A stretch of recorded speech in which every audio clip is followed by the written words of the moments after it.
মুখ হাত পা বাঁধা অবস্থায় এক ব্যক্তি উদ্ধার, এলাকায় চাঞ্চল্য।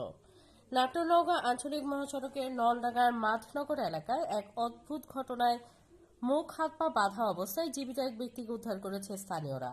রাইসার graduate friends union school and কলেজে একাদশ শ্রেণীতে মানবিক ও ব্যবসা শিক্ষা শাখায় শিক্ষার্থী ভর্তি চলছে।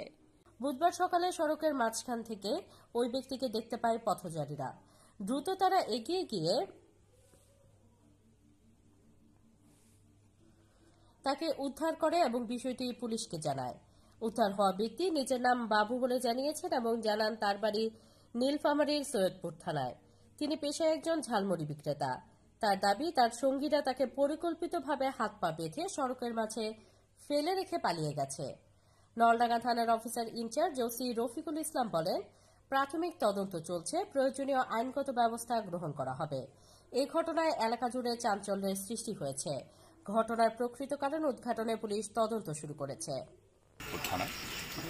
তো উনি ঝালমুড়ির ব্যবসা করেন ট্রেনে।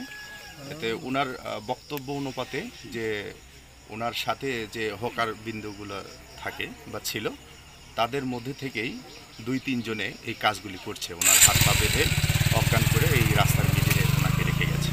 বল টল সব নিয়ে গেছে। উনি বলছে এখানে থাকেন, আমার বাড়ি মেহমান আসছে। বাড়ি যে আগে দেখি মেহমানের যদি জায়গা থাকে তাহলে আমি তোদেরকে বাড়ি নিয়ে যাবো, নাহলে রাত্রে এখানে থাকবেন। থাকার পরে ওখানে রাত্রে ওখানে শুয়েছিলাম। ওরা আদানের রাগ পর্যন্ত ছিলাম। তো ওরা আসি আবার ডাকে নিয়ে আসছে, এদিকে ডাকে আনি এই অবস্থা করছে। আমার লগের লোকে ছিল।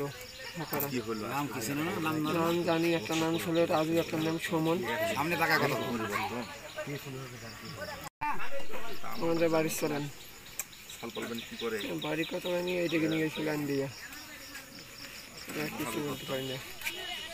ছিল একটা মাল সামান্য ছিল, টাকা আসলো মনে হয় 3500 না 3600 টাকা ছিল আমার কাছে, কোনো কিছু ছিল না।